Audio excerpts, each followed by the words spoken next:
এই সময়ের যারা জেনজি প্রজন্ম রয়েছে তারা বিভিন্ন সময়ে, বিশেষ করে একেবারে তরুণ প্রজন্ম যারা আছে, যাদের বয়স জাস্ট 18 হলো বা 15-16 বছর বয়সী ছেলেমেয়েরাও পর্যন্ত আমাকে বারবার প্রশ্ন করেছে, কখনো ইমেইলে, কখনো ফেসবুকে বা বিভিন্ন সময়ে, যে আওয়ামী লীগ ঠিক কী কারণে জিয়াউর রহমানকে এই প্রবলভাবে অপছন্দ করে, কিংবা খালেদা জিয়াকে অপছন্দ করে, কিংবা বিএনপির সাথে এই যে আওয়ামী লীগের এই ভয়ানক রেষারেষি, এটার সূত্রপাতটা কোথায়, আসলে সমস্যাটা ঠিক কোন জায়গাতে? আমার কাছে মনে হচ্ছে যে এই সময়ের তরুণ তরুণীদেরকে আমি হাতে কলমে একেবারে দেখিয়ে দিতে চাই যে কেন বাংলাদেশ আওয়ামী লীগের সমস্ত সহযোগী সংগঠন, ভাতৃপ্রতিম সংগঠন বা শুভানুধ্যায়ী যারা আছে তারা জিয়াউর রহমানকে এই প্রবলভাবে ঘৃণা করে।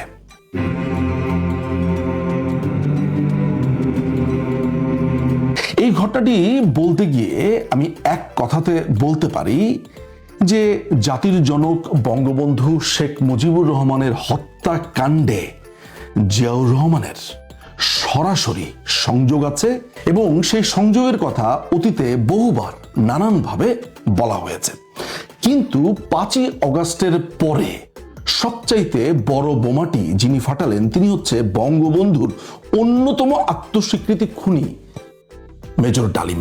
প্রায় 50 বছর পর মেজর ডালিমকে অনলাইনে দেখা গেছে, এবং এই অনলাইনের একটি লাইভ প্রোগ্রামে মেজর ডালিম স্বীকার করে নিয়েছে যে বঙ্গবন্ধুকে খুনের পরিকল্পনা তারা মুক্তিযুদ্ধের সময় করেছে, এবং কোরআন শরীফ শপথ ছুঁয়ে সেই পরিকল্পনার মধ্যে যেই কয়জন ব্যক্তি ছিল তাদের মধ্যে জিয়াউর রহমানও তাদের সিনিয়র হিসেবে ছিল।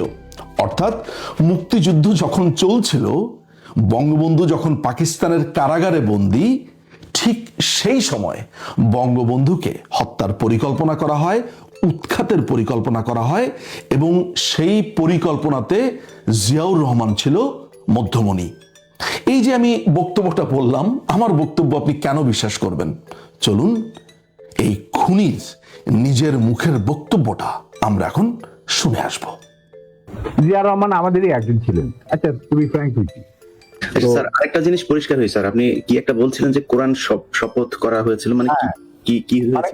আমি বলি, শোনো, এই যে সেনা পরিষদ, আমরা যখন ভারতে যুদ্ধ করছিলাম তখন আমরা ওই মুক্তিযুদ্ধের আড়ালে আমরা সেনা পরিষদের বীজ বপন করি। তখন কিন্তু কারণ আমি জিয়া রহমানকে অনেক আগে থেকে পাকিস্তান একসাথে কাজও করেছি।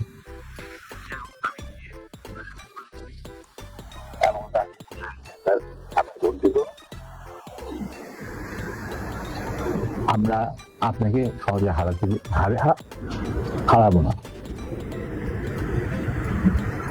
তখন আস্তে আস্তে আমরা তাকে বলি যে আমি এরকম আসল উদ্দেশ্যে যে ভারতের, সেটাকে বানচাল করার জন্য এখন থেকে আমরা প্রস্তুতি নিচ্ছি।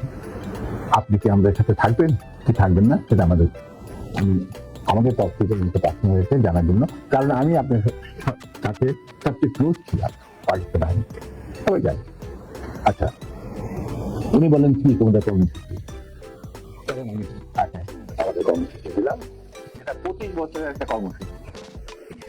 আমি বললাম যে স্যার, আমাদের সমস্যা হচ্ছে আমরা সবাই প্রায় সমবয়সী, আমাদের একজন সিনিয়র অফিসার দরকার যাকে আমরা ট্রাস্ট করতে পারি, তাকে আমরা কেন্দ্র করে এগিয়ে যেতে চাই এই সেনা পরিষদের কর্মসূচি বাস্তবায়নের জন্য। স্বাধীনতার পর স্বাধীনতা তো করবোই, স্বাধীনতার পর এই কর্মসূচি আমরা বাস্তবায়ন করবো অন্যান্য সমমনা দেশপ্রেমিকদের সঙ্গে নিয়ে। তখন উনি এটা খুব কেয়ারফুলি আমাদের কর্মসূচি করলেন। তারপরে আমি একদিন গেলাম, উনি বলে যে আমি করলাম, আমি সম্পূর্ণভাবে একমত। তখন আমি বললাম, তাহলে কি আপনি আমাদের সাথে কাজ করতে রাজি আছেন? আমরা আপনাকেই আগে রেখে আমরা কাজ করতে চাই। তবে আপনার সমস্যা হচ্ছে আপনি বাংলা জানেন না, বাংলা বলতে পারেন না, লিখতে পারেন না, আপনি সারা জীবন পাকিস্তানে বড় হয়েছেন, ওখান থেকে আমি দিতে পারি।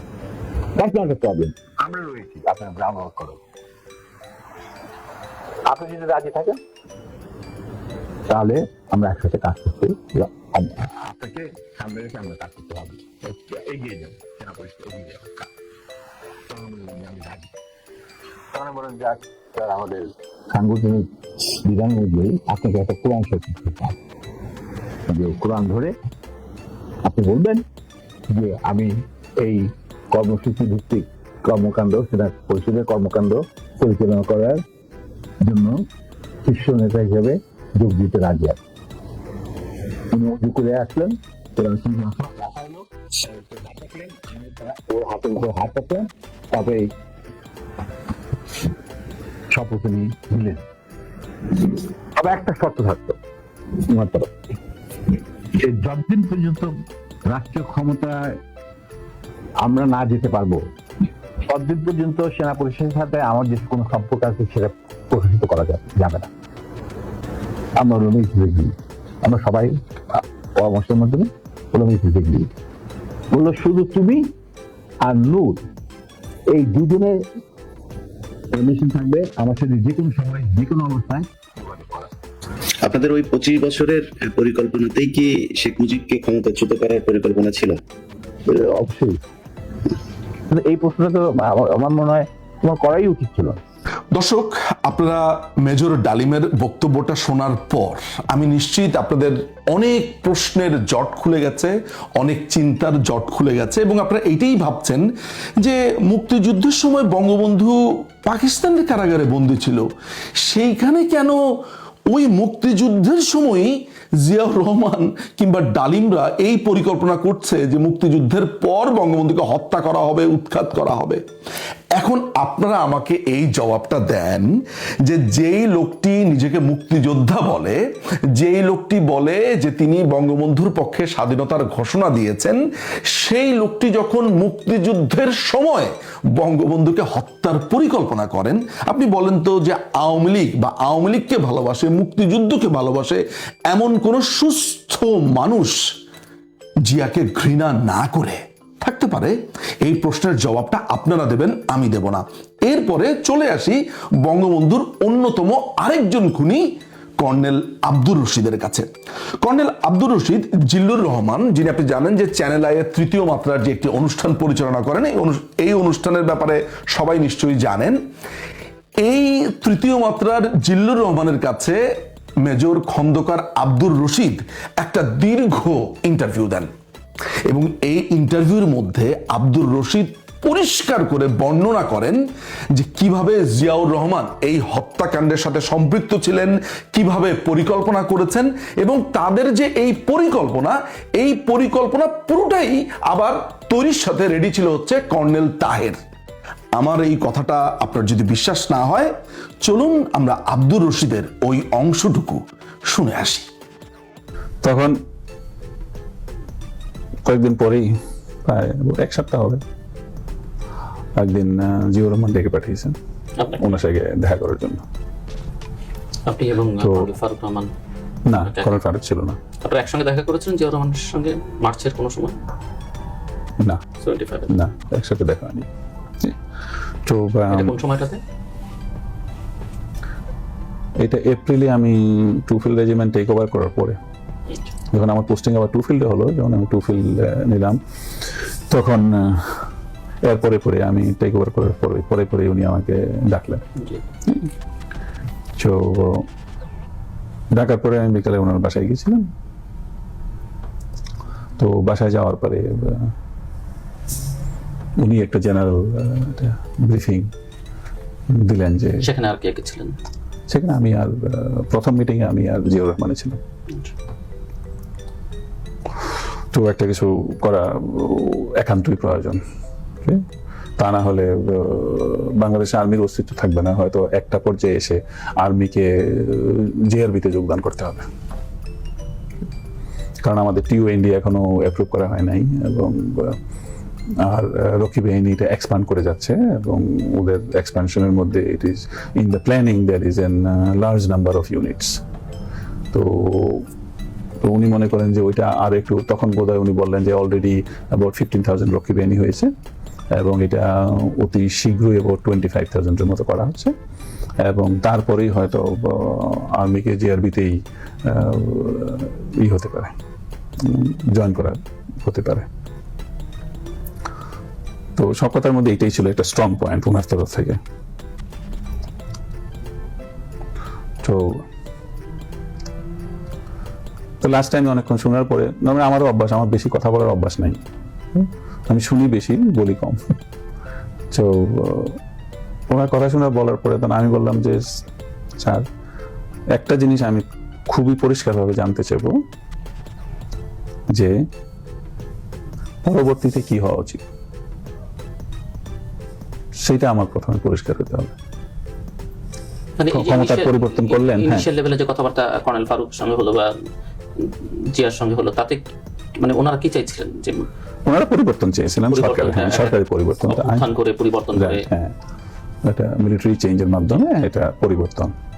আমি বলি মিলিটারি চাইলে পরিবর্তন যে কোনো সময় রাজনৈতিক সরকারকে পরিবর্তন করতে পারে, কিন্তু আমি চাইবো যে এই পরিবর্তনের আগে আমার জানতে হবে এই পরিবর্তনের পরে কি হবে। সুতরাং এটার পরিবর্তে কি হবে ওইটাকে যদি আমি বিশ্বাস করতে পারি, ওইটার প্রতি যদি আমার আস্থা আসে, তাইলে আমি আপনার জন্য কাজ করতে পারি। আর যদি সেইটাতে আমার বিশ্বাস না থাকে, তাহলে আমার পক্ষে কোনো কাজ করা সম্ভব হবে না। আপনার ক্ষতি অবশ্যই আমি করব না, কিন্তু আমি ওইসব ধরনের কোনো কাজে থাকবো না। তো তখন উনি বললেন, আচ্ছা 2-3 দিনের মধ্যে আমি তোমাকে ডাকবো। তারপরে আরেকদিন ডাকলেন। তো ডাকার পরে তখন আমি ওনার এখানে কর্নেল তাহেরকে দেখলাম, জেএসডি কর্নেল তাহের। তিনি তখন সেনাবাহিনীতে নেই তো? না, উনি সেনাবাহিনীতে নেই, উনি তখন সি ট্রাক ডিভিশন, ওনাকে বের করে দেওয়া হয়। তো তাহেরকে দেখা, তো আমাদের 3 জনের কথা হলো। তো ওদিন জিয়াউর রহমান বেশি কিছু কথা বলেননি।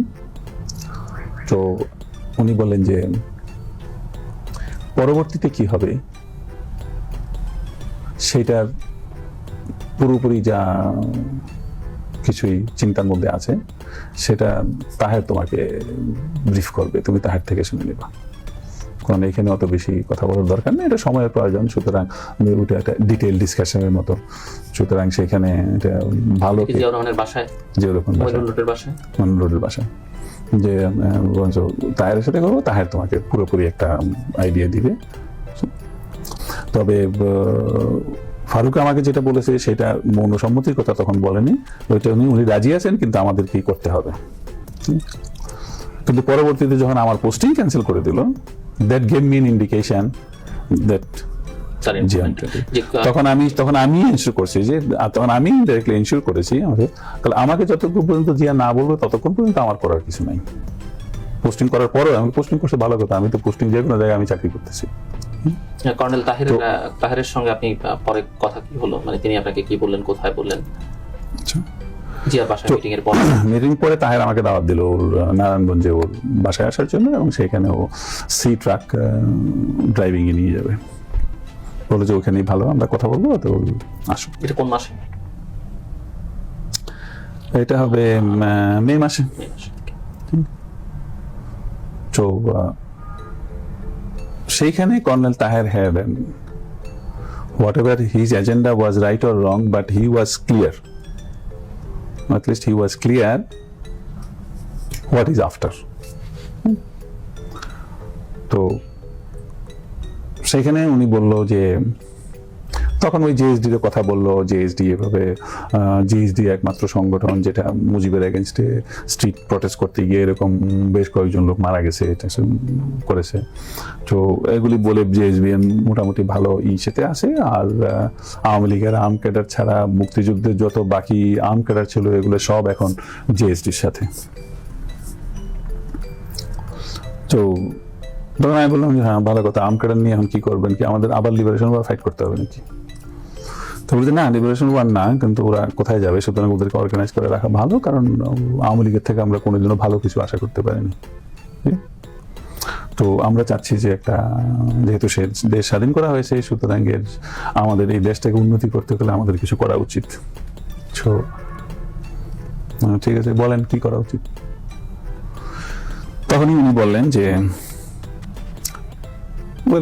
অনেকই নর্মাল পলিটিক্যাল কথাই হলো, এর মধ্যে কিছু ক্লিয়ার কাট কথা যে what is after, which was my question. What is after the coup? হ্যাঁ, মাই কোশ্চেন হোয়াট ইজ আফটার। তো সেখানে উনি বললেন যে general Zia should be the president and the chairman of a revolutionary council. We will have 10-member revolution council. সেখানে Zia should be the chairman. আর বলে যে তুমি তো থাকবেই, আমি হচ্ছে জুনিয়র, তুমি তো থাকবেই, এবং কর্নেল ফারুকও থাকবে, আর এছাড়া কর্নেল তাহের থাকবে, আরো এইভাবে 10 জনের নাম বললো। তখন বাকি অনেকে আমি চিনি না, আর্মি তো সবাইকে আমি চিনি, কিন্তু বাকি ওদেরকে আমি চিনি না।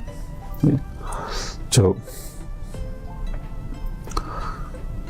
তখন আমি বললাম যে 7ই নভেম্বরের ঘটনাবলীতে যেসব প্ল্যান প্রোগ্রামের কথা শুনেছি সেটি আসলে 15ই আগস্টের অনেক আগের থেকেই ছিল, এবং জেনারেল জিয়া, কর্নেল তাহের সবাই ইনভলভ ছিলেন এবং আপনাদেরকে তারা ইনভলভ করছিলেন। আপনি যে এর মধ্যে অনেক আগে থেকে ছিল। কর্নেল আব্দুর রশিদের সেই অংশটুকু আপনারা শুনলেন। মেজর জিয়া এবং তাহের, তাদের দুজনের পরিকল্পনা, কিভাবে তারা খুন করবে, খুনের পরে কি করবে, বঙ্গবন্ধুকে হত্যাকাণ্ডের পরে তারা কি কি কি কি করবে, এবং এই কথাতেই আব্দুর রশিদ অত্যন্ত কনভিন্সড হয়েছিল যে এই হত্যাকাণ্ডের পরে কি কি হবে বা হতে পারে, এই প্রত্যেকটা ঘটনা জেনে। প্রিয় দর্শক, আমি এই ভিডিওর আরো সামনে অনেক কিছু আপনাদেরকে দেখাবো, এভিডেন্স সহ অনেক কিছু সহ দেখাবো, কিন্তু শুরুতেই এই দুটো বক্তব্য দেখার পরে আমার মনে হয় না আপনাদের আর কিছু বুঝবার বাকি রয়েছে। বঙ্গবন্ধু হত্যাকাণ্ডের পর এই হত্যাকাণ্ড কে করতে পারে সেই ধরনের একটা গেস গেম বরাবরই চলছিল। কোনো কোনো কোয়ার্টার থেকে বলা হচ্ছিল যে জিয়াউর রহমান এটার সাথে জড়িত থাকতে পারে, সম্ভাবনা আছে। কেউ বলছিল খালেদ মোশাররফ এটার সাথে জড়িত থাকতে পারে, কেউ কেউ নানান ধরনের কথাবার্তা বলছিল। খন্দকার মোশতাকের কথা তো মোটামুটি সবাই জানেই, ষড়যন্ত্রকারী, অন্যতম ষড়যন্ত্রকারী ছিল। কিন্তু খন্দকার মোশতাক একা এই ঘটনাটা ঘটাতে পারে না, তার সাথে কারা কারা ছিল সেই হিসেবে জিয়াউর রহমানের নাম অনেকবার এসেছে। আমি আপনাদেরকে প্রথমবার একটা বই দেখাবো, সেটি হচ্ছে যে মেজর নাসির উদ্দিনের গণতন্ত্রের বিপন্ন ধারায় বাংলাদেশের সেনাবাহিনী, যিনি 3 নভেম্বরে আপনার যেই অভ্যুত্থানটা হয়েছে, যেখানে মোশতাককে সরিয়ে দেওয়া হয়, যেই ঘটনার পরে 7ই নভেম্বরে জিয়াউর রহমান আবার ক্ষমতাতে আসীন হয়, এইসব ঘটনার সময় যিনি একজন প্রধান ব্যক্তি হিসেবে ছিলেন তিনিই হচ্ছেন সেই মেজর নাসির উদ্দিন। মেজর নাসির উদ্দিন তার এই বইটির 13 নম্বর পাতাতে যেই কথাটা বলেন সেটা আমাদের জন্য খুবই ইন্টারেস্টিং। যখন বঙ্গবন্ধুর হত্যাকাণ্ড ঘটে তখন মেজর নাসির উদ্দিন ভারতে ট্রেনিংরত অবস্থাতে আছে আহমেদাবাদে। ভারতের কর্তা ব্যক্তিরা তার রুমে এসে জিজ্ঞেস করে যে তোমার কাছে কি মনে হয় যে বঙ্গবন্ধুকে যে হত্যা করা হয়েছে এটা কে করতে পারে? এটা কি জিয়াউর রহমানের ছেলেরা করেছে নাকি খালেদ মোশাররফের ছেলেরা করেছে? অর্থাৎ ভারত খুবই ক্লোজ কোশ্চেন করেছে, দুজন ব্যক্তিকে সন্দেহ করেছে। শুরু থেকেই জিয়াউর রহমানের ব্যাপারে এই ধরনের সন্দেহ ছিল, কিন্তু সবচাইতে বড় বোমাটি বিস্ফোরণ করেছে বঙ্গবন্ধুর অন্যতম খুনি কর্নেল ফারুক। কর্নেল ফারুক জিয়াউর রহমানের এই হত্যাকাণ্ডে সম্পৃক্ত থাকার ব্যাপারে কি বলেছে অ্যান্টনি মাসকারেনহাসের কাছে, আমরা প্রথমে সেই ক্লিপিংসটা দেখে আসব। দর্শক মনে রাখবেন যে এই ভিডিও আপনারা যেটা এখন দেখবেন ক্লিপিংসটা, তার আগে ইংল্যান্ডের বিখ্যাত পত্রিকা দি টাইমস, এই টাইমস পত্রিকাতে 1976 সালের 30 মে তারিখে কর্নেল ফারুক ইতিমধ্যেই একটি কনফেশন দিয়ে দেয় এবং সে বলে যে এই বঙ্গবন্ধুকে খুন করবার পুরো পরিকল্পনাটা সে করেছে এবং তার সাথে জিয়াউর রহমানও জড়িত ছিল। সেটা দেখাবো, তার আগে ভিডিও ক্লিপিংসটি আমরা দেখে নেই। Set on removing Mujib, the young colonels had to find someone to put in his place. Their obvious choice was a man of their own kind, an army man.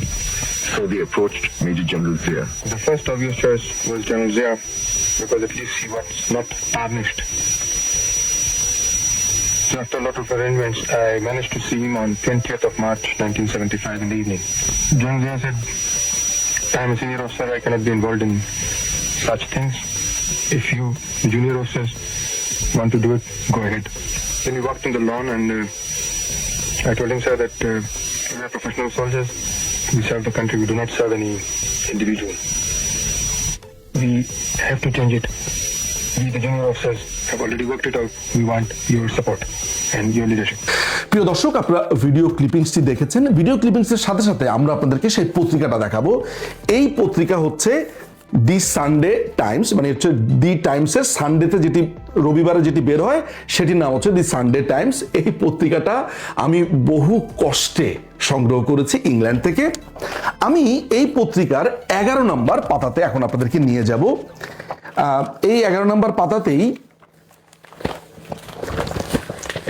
এই পত্রিকার এই 11 নম্বর পাতাতে এই আর্টিকেলটি ছাপানো হয়েছে। কি লেখা আছে এখানে? কর্নেল ফারুক বলছে, I help to kill Mujib, dare you put me on trial. দেখেন, আপনাদেরকে এক্স্যাক্টলি 1976 সালের 30 মে, এটা যদি একটু দেখাও তাহলে এই তারিখটাও সবাই দেখে নিল। একেবারে অরিজিনাল পত্রিকাটা আপনাদেরকে খুলে দেখালাম যে দি সানডে টাইমসের 1976 সালের 30 মে তারিখে বঙ্গবন্ধুর অন্যতম খুনি কর্নেল ফারুক এই তার খুনের কনফেশন দিয়েছে। কিন্তু খুনের কনফেশন দিতে গিয়ে সে পরিষ্কার করে বলেছে এই হত্যাকাণ্ডের সাথে জিয়াউর রহমান জড়িত ছিল। কোথায়? তার এই কলামটা আমি স্ক্রিনে তো দিয়ে দিবই। এই কলামের এই একটা কলাম, দ্বিতীয় কলাম, থার্ড কলাম, এই থার্ড কলামে গিয়ে বলছে, এটা যদি একটু ক্লোজ করে এই অংশটুকু একটু দেখাও। In accepting the job, we offered them, Mr. Mushtaq, we offered them. Mr. Mushtaq and General Zia endorsed our reason for the change. যখন তারা খুনের, অর্থাৎ যখন তারা বঙ্গবন্ধুকে খুনের পরিকল্পনা করেছে, তাদের পুরো পরিকল্পনার কথা, তাদের সমস্ত তারা কি করবে না করবে সেই সব কথা জিয়াকে বলার পরে জিয়া সেটি এন্ডোর্স করে। কিন্তু মজার ব্যাপার হচ্ছে যে কর্নেল ফারুক এবং কর্নেল রশিদরা যখন আলাদাভাবে আরেকটা টিম নিয়ে খুনের পরিকল্পনা করছিল, এই কর্নেল ফারুকরা জানতো না যে মুক্তিযুদ্ধের সময়ই জিয়াউর রহমান এবং ডালিমরা মিলে বঙ্গবন্ধুকে উৎখাতের জন্য কোরআন শপথ করেছে, যেটি শুরুতেই আপনাদেরকে দেখিয়েছি। এখন আপনারাই আমাকে বলেন, এই যে আপনাদেরকে আমি এই যে কংক্রিট প্রমাণ দেখালাম, এই প্রমাণ কি আপনাদের কাছে এনাফ মনে হচ্ছে নাকি হচ্ছে না? এই এত ঘটনার পর বাংলাদেশ আওয়ামী লীগ বা মুক্তিযুদ্ধকে ভালোবাসে বা বাংলাদেশ আওয়ামী লীগের যত রকমের শুভানুধ্যায়ী, যত রকমের শুভাকাঙ্ক্ষী আছে, তারা জিয়াউর রহমানকে কোনোভাবে কি রেসপেক্ট করতে পারে? এই প্রশ্নটা আপনাদের কাছে আমি রেখে গেলাম। আপনাদেরকে আরো কিছু প্রমাণ আমি দেখাবো। এটা হচ্ছে বঙ্গবন্ধু হত্যাকাণ্ডের যে পেপার বুক আছে, সেই পেপার বুক। অর্থাৎ বঙ্গবন্ধু হত্যাকাণ্ড যখন নিম্ন আদালতে হয়েছে, নিম্ন আদালতের রায়ের পরে আপনারা জানেন যে লয়াররা পেপার বুক তৈরি করেন, অর্থাৎ সমস্ত এভিডেন্স, জবানবন্দি, সমস্ত কিছু একত্রিত করে সেটি অ্যাপিলেট ডিভিশন বা হাইকোর্ট ডিভিশনের জন্য তারা এইভাবে জাজদের সামনে প্রস্তুত করার জন্য এইভাবে করেন। আমি এটির একটি কপি কোনো না কোনোভাবে খুঁজে পেয়েছি, জোগাড় করেছি, করে এরকম একটা বাইন্ডিং করে নিয়েছি। আমি সরাসরি চলে যাব। তাহেরউদ্দিন ঠাকুর একটা কনফেশন দিয়েছে, যে ছিল প্রেস সচিব। তার কনফেশনের ভেতরে পরিষ্কারভাবে লেখা আছে, গত 14/8/75 ইং 1টার দিকে সচিবালয়ের অফিসে পৌঁছি। খন্দকার মোশতাক বলেন যে এই সপ্তাহে ব্রিগেডিয়ার জিয়া 2 বার এসেছিলেন। সে এবং তাহার লোকেরা তাড়াতাড়ি কিছু একটা করবার জন্য অস্থির হয়ে উঠেছেন। আমি জিজ্ঞাসা করায় খন্দকার মোশতাক জানায় যে বলপূর্বক মত পাল্টাইতে চায়, প্রয়োজন বোধে সে যে কোনো কাজ করতে প্রস্তুত। তাহেরউদ্দিন ঠাকুর তার জবানবন্দিতে পরিষ্কার করে লিখেছে যে খন্দকার মোশতাকই তাকে বলেছে যে জিয়াউর রহমান কিভাবে এই পরিকল্পনার সাথে যুক্ত এবং কিভাবে এই সরকার উৎখাতে কাজ করছে। আমি ধরে নিলাম যে আপনি এই ট্রায়াল বিশ্বাস করেন না, আমি এইটা ধরে নিলাম যে আপনার এই ট্রায়াল মনে হচ্ছে অনেক ধরনের ডাউট আছে, সন্দেহ আছে, আমি এইটাও বাদ দিলাম। কিন্তু আমি যে এই খুনিদের দুটো বক্তব্য দেখিয়েছি, আমার কাছে মনে হয় এই দুটোই আপনাদের কাছে যথেষ্ট হওয়া উচিত। এখন আপনাদেরকে আরো কয়েকটা জিনিস আমি দেখাবো। সেটা হচ্ছে বঙ্গবন্ধুকে খুন করবার পরে বঙ্গবন্ধুর হত্যার বিচার যাতে না হয় এবং কখনো এই হত্যার বিচার করা যাবে না, এই ধরনের একটি অধ্যাদেশ প্রকাশ করা হয় বা অধ্যাদেশ প্রকাশিত হয় বা ঘোষণা করা হয়। এই হচ্ছে সেই ইনডেমনিটি অধ্যাদেশ। আমি এটা প্রিন্ট আউট করেছি। এই ইনডেমনিটি অধ্যাদেশের ব্যাপারে আপনারা জানেন যে এখানে বলা হয়েছে যে বঙ্গবন্ধুকে যে হত্যা করা হয়েছে, সপরিবারে হত্যা করা হয়েছে, সেটার বিচার করা যাবে না। খন্দকার মোশতাক এই অধ্যাদেশ ঘোষণা করে। এই অধ্যাদেশ ঘোষণা করবার পর দেশে একটি নির্বাচন হয়, যদিও পরবর্তী সময়ে জিয়াউর রহমান, মোশতাক এবং সাইমের এই যে তারা যে রাষ্ট্র চালিয়েছে, তাদের যে ক্ষমতা গ্রহণ, সেটি অবৈধ ঘোষণা করা হয় এই 5th অ্যামেন্ডমেন্ট বাতিলের মধ্য দিয়ে। এটি হচ্ছে সেই 5th অ্যামেন্ডমেন্ট বাতিলের রায়। কিন্তু খন্দকার মোশতাক এই যে ইনডেমনিটি অধ্যাদেশ জারি করলো, সেটি সংবিধানে কে ঢুকিয়েছে জানেন? এটি সংবিধানে ঢুকিয়েছে জিয়াউর রহমানের পার্লামেন্ট। এটি হচ্ছে জিয়াউর রহমানের পার্লামেন্টের সময়, অর্থাৎ 5ম সংশোধনী পাশ করবার সময় সেই সংসদে যত রকমের কথা হয়েছে, যত রকমের আলাপ হয়েছে, এইটার ভেতরে আছে। এইটা আমি বহু কষ্টে এই সংসদে যা যা কথা সেদিন হয়েছে 1979 সালের 4ই এপ্রিল, 5ই এপ্রিল, 6ই এপ্রিল, 7ই এপ্রিল যা যা কথা হয়েছে সেগুলা এই 2 মলাটের এই পুরো বইটার ভেতরে আছে। আমি পুরোটা সংগ্রহ করেছি। মজার ব্যাপার হচ্ছে যে এই বিএনপিতে পরবর্তী সময়ে যোগ দেয় শাহজাহান সিরাজ। এই শাহজাহান সিরাজ 1979 সালে বিএনপি করতো না। সেই সময় সে সংসদে দাঁড়িয়ে খুবই আহত গলায় বলে, মাননীয় স্পিকার, সারা বাংলাদেশে যে সরকারের আমলে প্রকাশ্যে স্বাধীনতার পতাকা বদলানোর কথা বলা হয়, যে সরকারের আমলে পাকিস্তানের স্লোগান ওঠে, বাংলাদেশকে পরিবর্তন করে পাকিস্তানের সঙ্গে কনফেডারেশন করার প্রস্তাব আসে, সেই দেশে এবং সেই দেশের সরকারের আমলে একটা গণবিরোধী আইন পাশ হবে, এটা বিচিত্র কিছু নয়। আজকে শুধু আমি শেষবারের মতো আপনাদের বলতে চাই, জনগণের রায় নিয়ে এখানে এসেছি। জনগণের কাছে ওয়াদা করেছিলাম পার্লামেন্টের ভেতরে গণতন্ত্র প্রতিষ্ঠার জন্য লড়াই করব এবং পার্লামেন্টের বাইরেও আমরা গণতন্ত্রের জন্য সংগ্রাম করব। আজকে যদি পার্লামেন্টের ভেতর সংখ্যাগরিষ্ঠতা দেখিয়ে এই গণবিরোধী আইন হিসেবে পরিচিত হয়েছে, আগামী দিনে তাদেরকেও দালাল এবং গণবিরোধী শক্তি হিসেবে পরিচিত হতে হবে। প্রিয় দর্শক, জিয়াউর রহমান তখন ছিল প্রেসিডেন্ট এবং শাহ আজিজুর তখন ছিল প্রধানমন্ত্রী। এরা মিলে এই যে মোশতাকের ইনডেমনিটি অধ্যাদেশ, সেটিকে তারা ঠিক এভাবেই সংবিধানের ভেতরে ঢুকিয়ে ফেলে। প্রিয় দর্শক, বঙ্গবন্ধুর খুনের বিচার করা যাবে না, এই কথাটা যেই সরকার বা যেই অবৈধ সরকার বলি যাই বলি, তারাই তো চালকের আসলে ছিল। তারা যখন এটি সংবিধানে ঢুকিয়ে ফেলে, তখন জিয়ার ব্যাপারে বাংলাদেশ আওয়ামী লীগের শুভানুধ্যায়ী, শুভাকাঙ্ক্ষী, মুক্তিযুদ্ধের পক্ষের লোকেরা জিয়াউর রহমানকে ঘৃণা করবে না তো কি করবে?